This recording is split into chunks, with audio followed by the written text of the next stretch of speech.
Do I need this? Yes. Okay. All right. Thanks for having me here. I I enjoy telling the story of my story.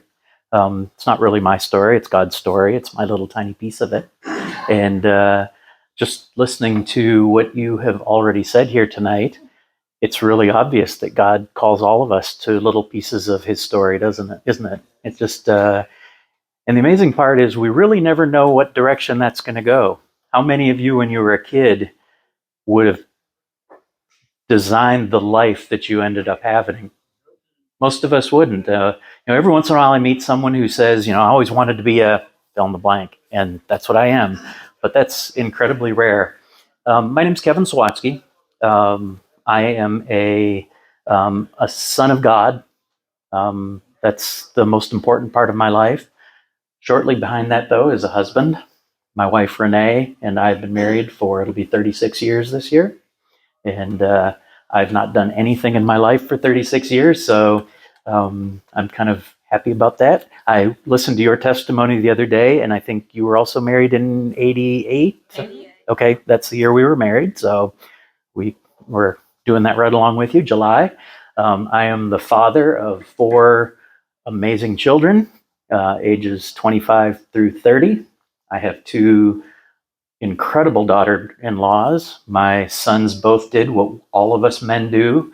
They married way up, and they chose wisely. I have two little grandsons, and let's see, today's the 11th. So in 2.5 weeks, I will have a third grandson. His name's Logan, and we're eagerly expecting that. So that's kind of just kind of a quick scope of who I am. In the email that Doug sent out, you saw some things about career, and I'll talk about that in a minute. Outside of career, I am a long distance motorcyclist. By long distance, I mean a few years ago, I got to do all 49 states in 10 days, 11,000 miles in 10 days. And most people ask why I enjoy that, and I'm not sure I have a great answer for it, but it is one of those solitary things that no one bothers you while you're doing it. So maybe that's part of it. Um, I, as we'll talk about in just a second, didn't grow up anywhere close to here, but we live in just south of Celeste, actually, in Kingston, Texas, and so not very far from you, off of Highway 69 there. And God brought us here for a reason, and I'm not sure I can tell you all of that reason. But after 59 years, I can look back and start to see Him revealing those reasons. And I think that's one of the advantages we have with age. You get to start to see the covers peeled back a little bit, and you start to understand some of the whys. I think as young people, I have this conversation with my children, things happen to you, and the first question is why? Why God? Why Dad? Why fill in the blank? But the older you get, the more you get to start to look back. And although it's important to remember that in our lives that the rearview mirror is much, much smaller than the windshield, we don't live back there, we live looking forward, but we do get to look back and we get to see pieces. And so when Doug asked me to share my journey, number one, it's not my journey. God put me on a path and did some incredible things to bring me from being, well, I'll talk about that in just a second, but from southern Canada. I was a Canadian citizen until 2012. And bringing us to Greenville, Texas is just one of those things that you couldn't have made up. So to start, at the end of summer of 1964, in Kimberley, British Columbia. Kimberley is the highest elevation town in Canada. It's up in the Rockies on the border of Alberta and British Columbia. A young 16-year-old high school girl got pregnant, and that pregnancy was me. In 1964, that was a whole different thing than we think of today when young ladies get pregnant out of wedlock. And she did some amazing things. She decided that she wasn't going to tell anyone that she was pregnant.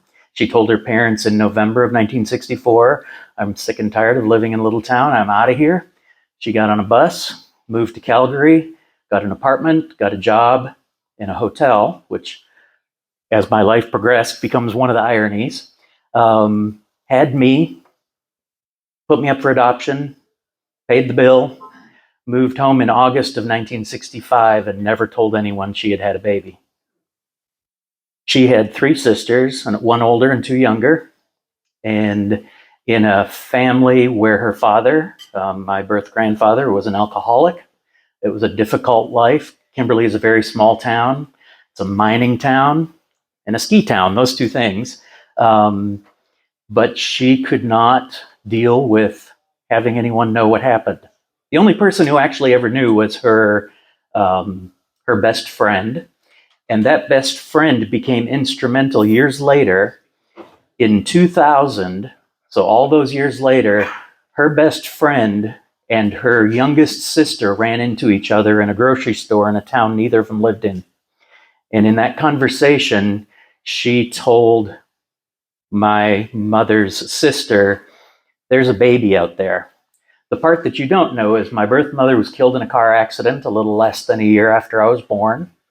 And so that's kind of some kind of basics of that side of the story. So the other side of the story is my adoptive parents, Ben and Muriel Sawatsky, were missionaries. They left in 1961, moved to Singapore, and jumped into ministry in Singapore in a church planting ministry. They didn't have kids. They decided that they needed to learn Chinese. They spent 2 years in immersion language study in Taiwan, went and for 2 years didn't speak to anyone who spoke English. So think about that. But the outcome of that was that they spoke flawless Mandarin with no American accent, no Canadian accent, I guess it was. And so they moved back to Malaysia. My parents couldn't have kids, so they actually had made an arrangement with a young lady in Malaysia, which is where they were serving at the time, who had become pregnant by a British soldier, that they would adopt the twins that were going to be born. That fell apart just before they left for a furlough. So they came back in 1965, beginning of 1965, and from kind of a devastating emotional experience of being excited, being disappointed, but immediately filed to adopt. And they wanted what would be impossible in 2024. They wanted an infant boy and an infant girl. My dad's salary in 1965 was about $3,000 a year. And then to cap it all off, they were headed back overseas in less than a year. So all of those things, obviously, you just couldn't do anymore. Child Protective Services would never allow adoptions to happen that way. But in May, on May 26th of 1966, they got a phone call saying there's a little boy available. And they went and picked me up, and 3 months later, they picked up my sister. My sister and I aren't a family by birth. And in January of 1967, they headed back overseas. So God took me from a little town in British Columbia to growing up in Singapore and then in Malaysia until I was in high school. So that's kind of background. That's how everything started. My birth family was Mormon. The whole town was Mormon. There's one church in town, and everyone goes to it. They actually call themselves Chicken Mormons, which means they don't abide by all the rules that Mormons have. But that is the influence in town. So by moving me out of that and putting me in the family that I ended up in, God took me out of that into a family where I could not have had a more amazing mom and dad. My mom was a hostess. If you ever just think of someone who has the gift of hospitality, you have just pictured my mom. My dad had lots of gifts: leadership, preaching, teaching, strategy, and exercised all of those. And that was the model that I grew up with. The cool part was in 1971, when I was 6 years old, I was in a Sunday school class. My mom was teaching, and that's when I accepted Christ. So the way I kind of see that now is that God took me out of somewhere in Canada, took me to Malaysia, and allowed me to meet him at that point. Now, when you're 6 years old, you have a 6-year-old understanding of what that means. And the challenge with that is that if you stay at a 6-year-old understanding, you don't move very far. I've shared this with my kids often because our challenge is it's really easy to stay at a level and just be that. And that's not what God calls us to. God calls us to grow. Doug said not to preach. My favorite passage is John 15, the vine and the branches passage. I like that because one of our challenges in life is that when we think about our relationship with God and our relationships in general, we think we're constantly having to do something. We're having to do and do and do and do. And the reality is, that's not what that passage says. If God calls us a branch and Jesus is the vine, we aren't a choice process in that. He decided to grow a branch, and he does what it takes to put us where we need to be. Now, we need to abide. That word is all over that passage. And if you look at the word abide, it means to remain. And remaining is not a passive thing. It's not sitting back and just saying, okay, everything's good. I'm going to stay at my 6-year-old level. But it doesn't mean that we are responsible for the fruit. It means that we are responsible for abiding, and by doing that, fruit is brought to the branch. And he also says the Father is the pruner. And the Father says, okay, there's no fruit on this one. And the description is that gets cut off, it gets set up for firewood and moves on. All of that is outside of me. So the reason I share that is because I didn't do anything to grow up the way I grew up. I was just there. So when I say this is God's story, it's that he decided there was something that he wanted me to do. So that process of adoption kind of comes to, I've got 6 principles that I just kind of want to bring out. And principle number 1 is that it's not what I do, it's what God does. And we can fight and scratch and claw and decide that we want to minister and we want to work and we want to do all of these things, but it really is God's ministry. It is God's work. It is God's career. It is God's family. It is God's friendship. And the principle we'll talk about in a minute is principle of stewardship. We're given all of those things, and one day we're going to stand in front of a great white throne, and I really do believe that God's going to say, here are all the things I gave you. What'd you do with them? And I do not want to stand in front of him one day and say, well, I just kind of stayed at a 6-year-old understanding of it, and all I did was what a 6-year-old would do. So that principle of God does it, I don't. So the rest of the adoption story, and I'll talk about this very briefly because I could literally talk all evening about this. I always knew that I was adopted. I knew that I was born with the name Lawrence John, which is not the name you introduced me by today. I knew that I was born to unwed high school students, and that was really about it. In the late 90s, I discovered that Alberta had changed its provincial adoption laws so that as an adoptee, I could request my surname. And I thought, that's kind of cool. Sawatsky's kind of a weird name. It would be kind of nice to know what the other one was. And so I filled out all this paperwork. You know, anytime government gets involved, there's more paperwork than you need. So I filled out all this paperwork and I requested that surname. And my surname, my birth surname on my original birth certificate was Lawrence John Bannatyne.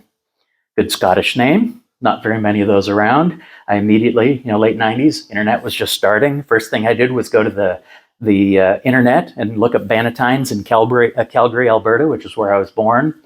Didn't really know what to do with that. I certainly wasn't going to call someone up and say, hey, did you have a kid way back then? That was a little awkward, so never did anything with it.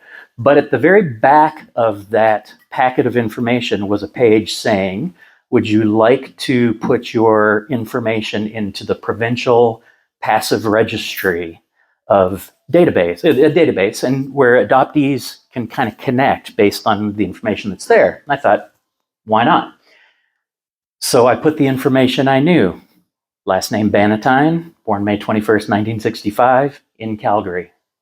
Mother and father, not married, teenagers. That's all I knew. In 1990, 10 years before this, I told you that my birth mother's best friend and her sister ran into each other in a grocery store. And the family learned that there was a baby connected to this daughter that they had lost all those years ago. She was killed on St. Paddy's Day, March 17th, and that is a day that none of them do anything. It was a very black day for the family. She was killed in a head-on car accident, a drunk driving accident, and just everything around that was negative, with one exception. My grandfather, who had been an alcoholic, swore that day that he would never touch another drop. He did not for the whole rest of his life, and had the pleasure of getting to know him a little bit later on. So 1990, they find out there's a baby. 10 years, they hire private investigators. They do all these searches, but my life had been overseas. So the connectivity and the information flow was very small and had never been successful. 1999, my cousin asked my grandfather if it would be okay if she would put the information they knew into this passive registry that they had just discovered existed. What they knew was there was a baby born sometime between November of 1964 and August of 1965, probably born in Calgary, probably given her last name, Bannatyne, and that was it. They didn't know if it was boy or girl. They didn't know anything else, but the surname and the dates were enough to connect.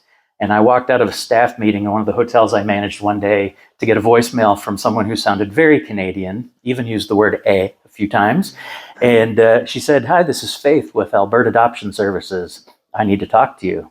I called her back, and she said, your birth family is looking for you. So in 2000, I'm 35 years old, and I have a family, and I had a phenomenal upbringing, and I have never had any particular desire to search for that family. But when something's possible, all of a sudden, that makes your mind spin. So got a chance to, she said, so the way we do this is lowest common denominator. If they want to meet you today and all you want is medical information, we're going to do medical information. And so she said, would you like to be in contact? And I said, sure.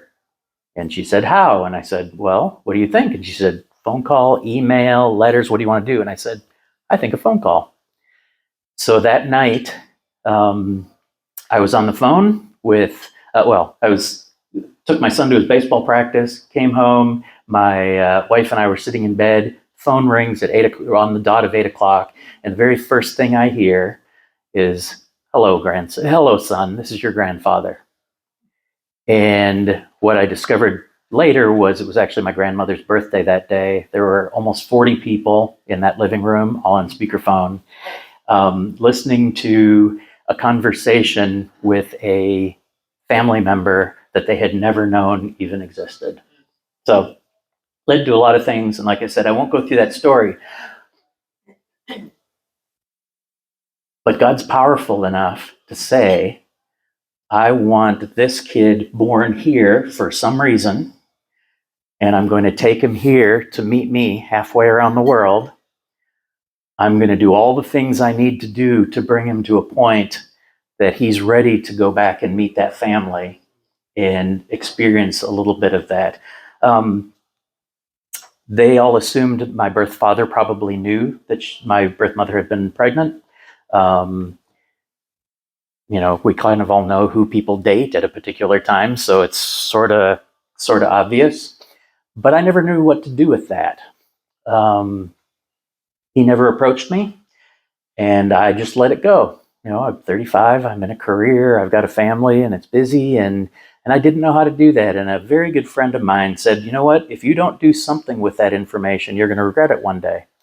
And his great idea, it was brilliant, was call a pastor who lives somewhere in a community close by, doesn't know you, doesn't know your father, and say, would you please make a phone call? So on Christmas Day of 2008, this was 8 years later, I sent out 10 emails to 10 pastors whose email addresses I found on the internet, and said, would you be willing to make this phone call? Told them the story in an email. 20 minutes later, got a phone call on Christmas Day from a pastor who was like, absolutely, I will absolutely make that phone call for you. And his name's Ralph, pastor in Cranbrook, British Columbia, which is about 25 miles away. Made a phone call, called me back an hour later, and he said, he had no idea you exist, and he would love to talk to you. So that weekend, I flew up to Calgary, drove over to Kimberley, never been there before, and 2 mornings later, I had 2 hours with my birth father in a restaurant. We were the only 2 people in a restaurant, and just talking about all kinds of things like, and think about your own families. All of a sudden, it occurred to him that the 2 sons that he had were only 2 of 3. His son, who had been the oldest son, he had named Lawrence John because his name is Larry and his dad's name was Jack or John. So my birth mother actually named him after exactly the same 2 people. So had my name not been changed, he would have had 2 sons with identical names. All those you think about, you always know who the oldest cousin in a family is. You all know in your families who the oldest cousin was. All of a sudden, the oldest cousin wasn't the oldest cousin. I was the oldest cousin. So there's just some family things that you start talking about. I did, at the end of that conversation, I said, this was what I wanted. I wanted to have a conversation. I wanted to meet you. I wanted to see who you were. What happens from here is up to you. And we haven't talked since then. And that's okay. But I did get to meet him.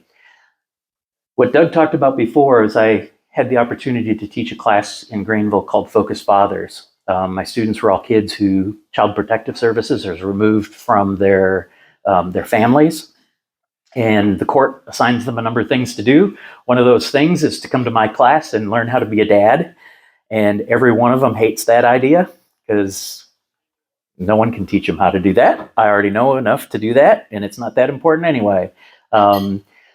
The reason I taught that class, and this isn't a forum for talking about that class, but the reason I taught that class is because I grew up with the greatest dad on the planet.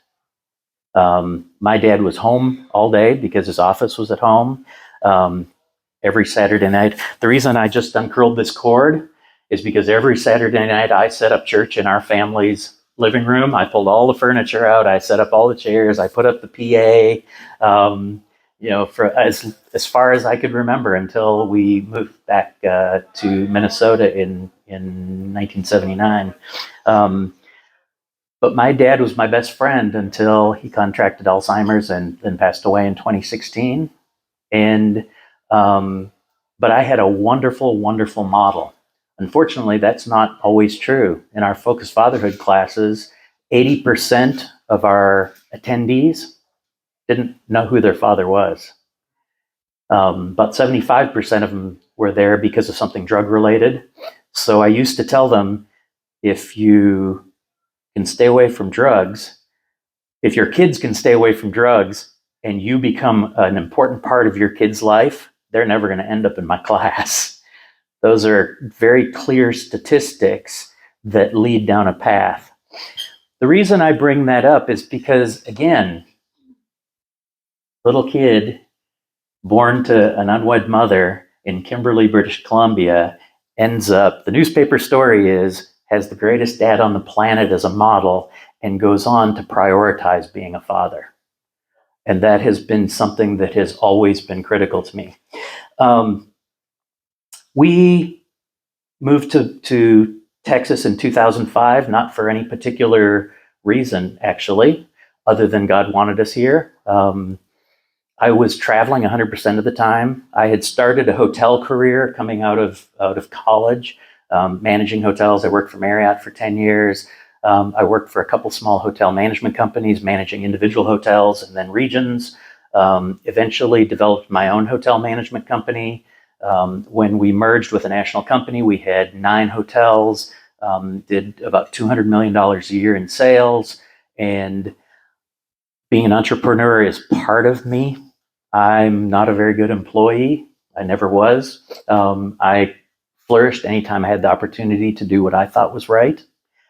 And I look back on those years, traveling a ton. I missed a ton of things with my kids that I don't have a lot of regrets in life. I never got to play football. That was one thing, because I lived in a place where football was played with a round ball on the ground. And I missed a lot of my kids' stuff.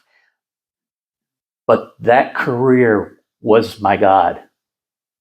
My 6-year-old self didn't develop very far, because what does a 6-year-old do? It's all about me. So for all those years, high school, college, beginning of a family, career, although God blessed me incredibly, over a 5-year period, I went from a salary of $25,000 to a salary of $250,000 in the mid-90s. That's God's blessing, right? But I didn't see it. That was not the way I thought about it. I did, in those 10 years, I had 5 job changes, and not because any of them failed. It was because someone called and said, I've got an opportunity for you. And you know what? That goes to your head. All of a sudden you start thinking, I'm really good. I'm pretty great. And when you start thinking that, that's a really good opportunity to be very careful, because that's not putting our lives in the priority that I shared with you at the beginning of this. Number one, we are God's. He had done all these amazing things in my life to bring me to a point. And I kind of said, that's not that important. This is what's important. So in 2005, my wife and I had been coming to Texas for spring breaks. And because I had a brother-in-law in Allen, and one morning we woke up and thought, this is crazy. It's March. There's no snow on the ground. We can wear shorts. We don't have to go back to that stuff. So we moved. From April 5th, 2005 to July 25th, 2005. We made a decision to move. We sold a house. We bought a house and moved all of us to Caddo Mills, Texas. I didn't even know what a Caddo Mills was. I didn't know if it was a good neighborhood, bad neighborhood, but it was 20 acres out in the country and a house big enough. And I traveled all the time anyway. We homeschooled, so it was an easy switch for the kids. But that was the beginning of God preparing me for what was coming.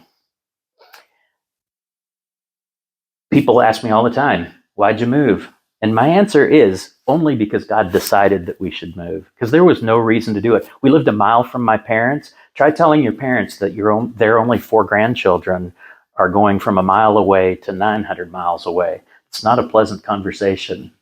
But we did, in that period, feel that we were being moved to Texas.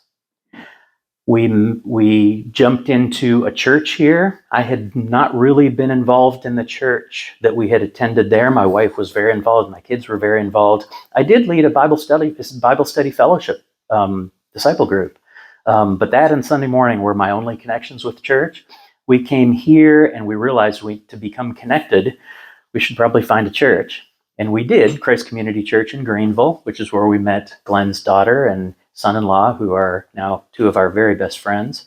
And church, starting in 2005, started to be the place that God used to say, hold it, this is where I need you to be. And I'm starting to gather around you the things that you're going to need, because your life is going to change a lot. I went from hotel management company to hotel management company, loved what I did. I was telling you that before. I traveled like crazy. I decided I didn't want to get done with a traveling career and never have seen anything but an airport and a hotel room. And so I'd book an extra day here and there to go places. So I got to see places. One year I spent 270 nights in Hampton Inns. It was crazy. The mortgage crash of 2008 started to change life for a lot of people. My job was selling hotel management contracts, and I was actually pretty good at it. My clients were individuals or companies or lenders or investment firms who owned a hotel and needed it managed. And I would find people and get them to sign a contract. And I was 100% commission, which is highly motivational for those of you who've not been commission based, highly motivational. And I loved it. But 2008, just like the residential mortgage world started to crack and fall apart, the commercial lending world did the same. And from 2010 through 2012, over 30 months, I was taken out of 2 jobs. My entire department, I headed up the department, my entire department was taken out, and I was unemployed for 22 of 30 months. And I didn't know what to do. My jobs had all come because someone called me and said, I think you need to come work for us. We got a great opportunity for you. I didn't have a resume. And I was kind of mad at God. Well, things have been going really well. You brought us to Texas, and now I'm sitting here at a house where every 2 weeks I look down the driveway and I could see the guy that our lender hired to take pictures of the house. I don't know if you know how foreclosures work, but there's someone hired to make sure the house is still being maintained and all of those things as they work through the process of foreclosure. I was the only income really until that, although my wife started teaching school. We had homeschooled, but she went to teach, so our income was that. And I sat at home and I was really, really mad at God. This is not how you've treated me in the past. Why are you treating me like this now? And we had a very small group of friends who came around us in that period of time and showed us God's hands and God's feet. Your daughter's one of those. And we got to see firsthand how God takes care of people, even at a time where he's making huge changes happen in their lives. And I went from being a proud heart to a hard heart to a softening heart to a, okay, God, I can't do this anymore. I flew to Minneapolis for an interview, and I remember falling down beside my bed in that hotel and just hollering and crying. The bills were mounting up. We were being foreclosed on in the house. Fortunately, in 2006, the company that I was working for had sent me to a conference where I actually met Dave Ramsey. And I am a huge, huge Dave Ramsey fan. For those of you who are familiar with him, he's the no debt guy. And until that point, I was very much I'll take on all the debt I want because it's just money. I can just pay it back. And what I learned in that training, and it wasn't a training about financial stuff, it was actually sales training. But what Dave said is, debt brings stress. So to eliminate stress, stay out of debt. Don't buy things you can't afford. Plan. And I came home from that conference and I remember sitting down with Renee and saying, I'm selling your brand new Suburban. I'm selling my brand new Jeep and our 1-year-old boat and my 1-year-old motorcycle because I can get rid of 4 debts right there. And she was like, oh, no, you're not. But we did. And God knew exactly what was coming up. Had I not attended that conference, had I not come home and we had that conversation and followed through on that, we would have gotten our heads taken off financially. As it was, we kept the house, part-time jobs. I started working for a ministry in Plano called Church Ministries International. We worked primarily with churches in South America, mostly in Ecuador. And my position was donor development. And that was a support raise position in itself. So I had to go out and raise support. And I will tell you something. When you're used to having a particular income level, having no income, and then having to spend time asking people to provide your income, will change your perspective. Oh, yeah. And it didn't actually go very well. I wasn't very good at that. So we got to a point where I needed to do something, even though I was continuing to interview. And so my wife and I talked about it, and I started working as a restaurant server at the Mi Cocina in Rockwall.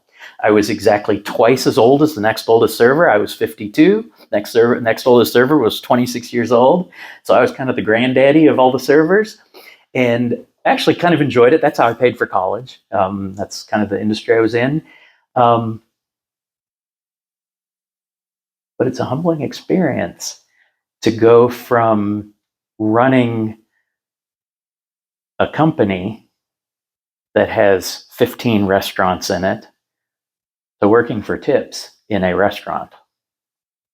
But you know what? That's what God does when He says, I need you to learn stuff.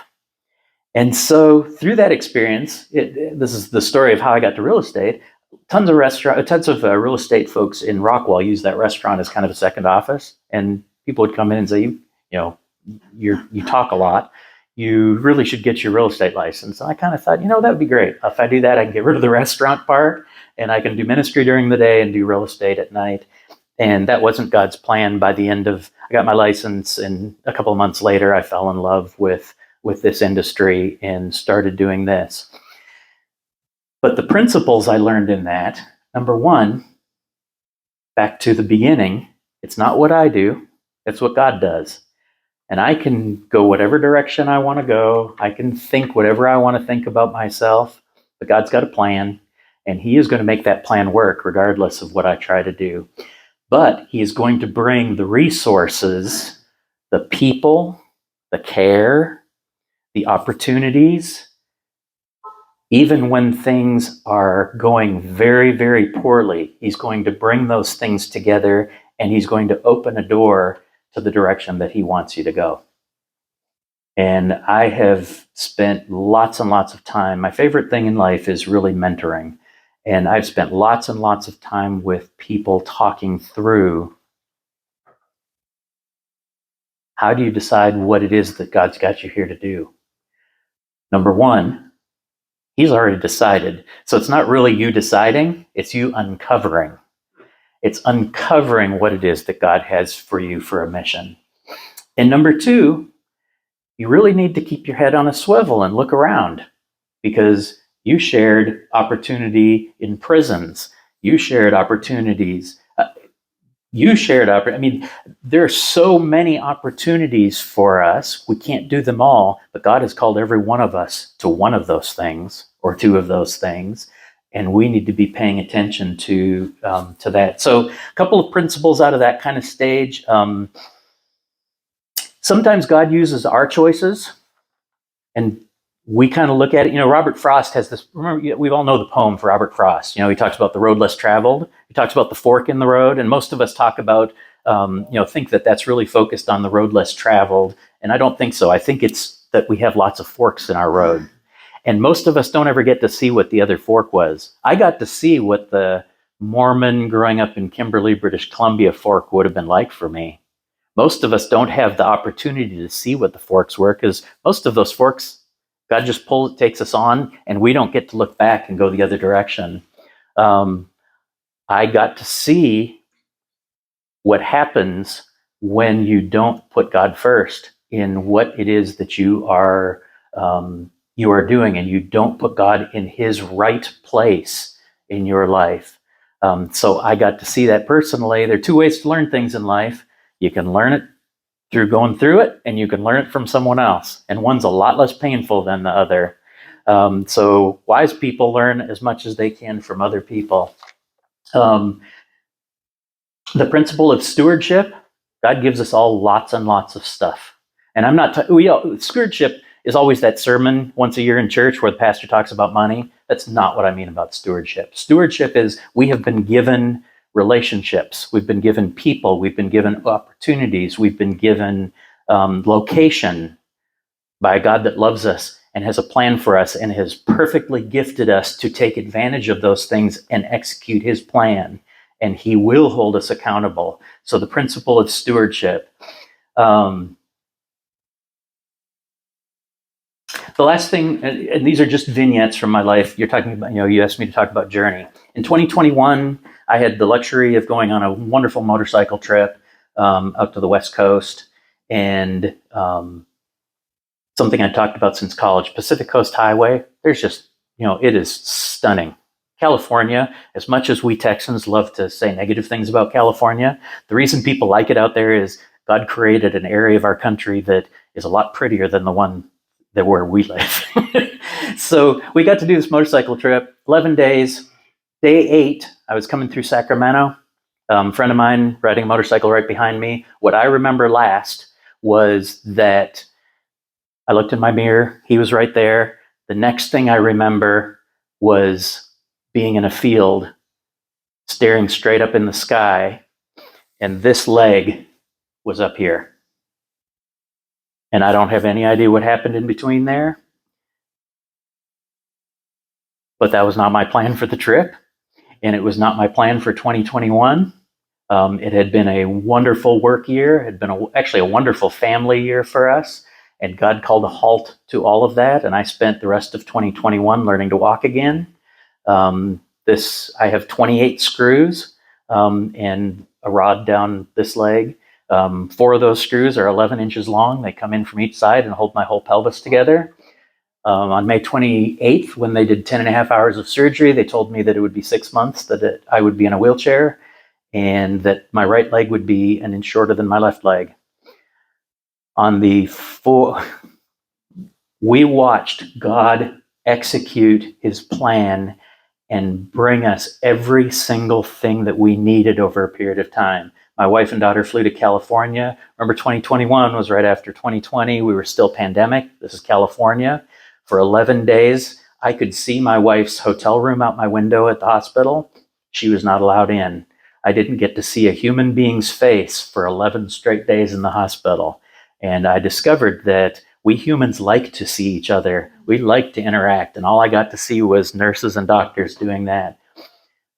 We didn't know how to get me back from California. I was released we told them we were leaving the hotel 11 days later, or the hospital 11 days later, stayed at some friend's house from college. We hadn't seen them in 30 years. Gave us a house to stay in, gave us a car to drive to go to appointments.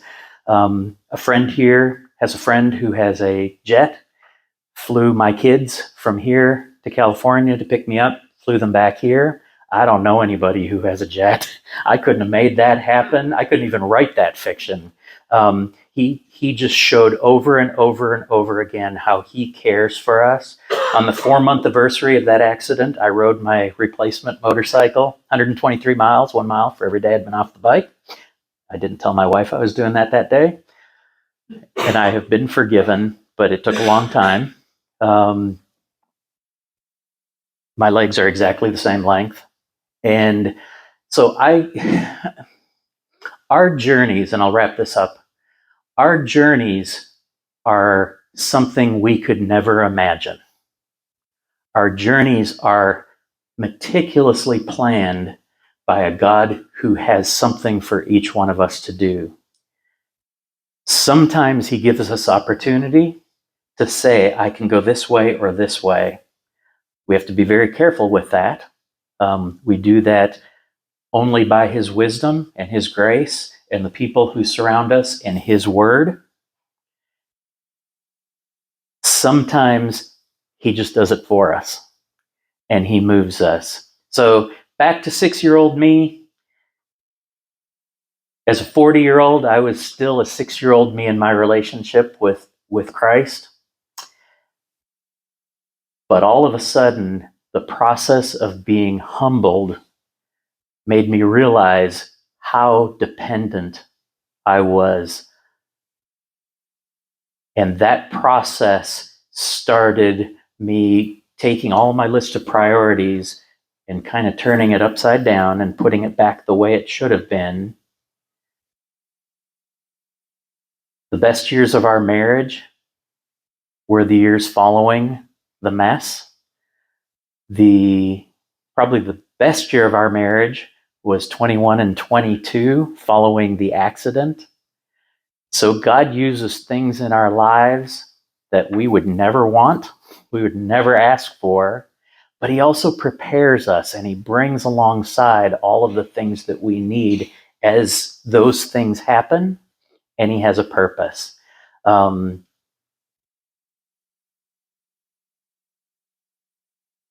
My job as a real estate broker is not who I am. That isn't even in my list of who I am. I am a child of God who is on a mission, and that mission is not my mission. And day by day, I need to, from reading of his word, from direct conversation with him, from listening to wise Christian brothers and sisters around me, I have to pay attention to that. But I will tell you, it's never easy. It is so easy to just fall into a pattern and not keep looking for that mission. My sister and brother-in-law are both Navy veterans, and I've told them many times that they just each had one job their whole life. They were Navy from the time they got out of college till the time they retired. I've had more jobs in the last 15 minutes than the two of them combined. And the advantage of military is you're on a mission. You are told exactly what to do, when to do it, how to dress for it, how long it's going to take, what to do next.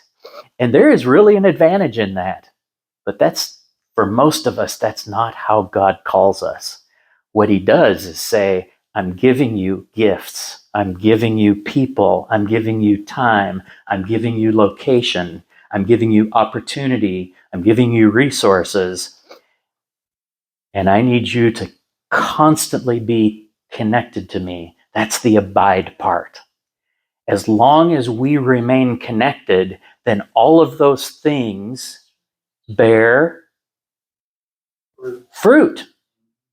We're called to abide, and if we abide, go back and read it. Scripture says very clearly, we will bear fruit. It's not some people will bear fruit, some people won't bear fruit. We will bear fruit. Now, it also said the parable is, some people 60 tares and some people 40 and some people 30. We will do different things. Everyone in this room has done something different, but we will bear fruit as long as we understand that we abide. And for me, what I've learned is abiding is constantly saying, okay, what is it, God, that you want me to do today, this week, this month, with my kids, with my wife, at my church, in my job, with my employees. And as long as I constantly ask that, all of a sudden, I get to do my mission. And I think ultimately that's where we find peace and security and serenity and motivation. All of those things come out of being in that right place and that position of abiding. So I'm going to end there because I could talk all night. Well, would you mind looking at the camera and telling the viewers how to receive Christ? Absolutely. The best part about it is it's so easy. It's a gift. That's the amazing part. I grew up as the minority in a Muslim country. No one else on our street was white, and no one else was Christian. Everyone else was Muslim. So that was my environment. We weren't allowed to talk to Muslims. We could only. The reason my parents learned Chinese was because that's the population that we could minister with. That's who was in our churches. Every other religion says that there's this list of things you've got to do. Here's the check boxes. If you do this and this and this and this and this, and the worst part is they're all impossible. We've just come through the Easter season. The Pharisees and Sadducees had check boxes. And if as long as they did all those things, Paul later said, I'm the best check box ticker of all of you. Nobody checks boxes as well as I do. But that's not what Jesus said. Jesus said, it is a gift. You have to accept it. I'm going to call you to it. Scripture is pretty clear that we get called. I'm going to call you to it. You accept it. And all you have to do is understand that by accepting it, God's gift for me is eternal life. We like to think of eternal life happening kind of after the funeral. Eternal life starts the day we accept Jesus. We accept the gift and we start that day. In John 15, the rest of that passage says, how do we abide? What's the thing we need to do to abide? Doing the will of the Father is what I would say. Doing the will of the Father. He says, you'll do my commandments. And the greatest commandment is love, which means that really what he's saying is once you are when you are abiding with me, you are becoming Christ-like. Because that's who Christ was, right? So I accept the gift, but then I have to go through this process of becoming Christ-like, which means I have to study. I have to know who he was. And the only place that there are two ways we can do that. Number one, he tells us. He's very clear with us. That's the beauty of prayer, this constant conversation. It's not just before meals. It's this constant conversation. But Scripture tells us these are the things that are the evidence of being Christ-like. And that's what abiding is. And so I love that word. Well, thanks. So thanks for the opportunity. Oh my goodness, it's almost 8 o'clock. How long was I supposed to talk?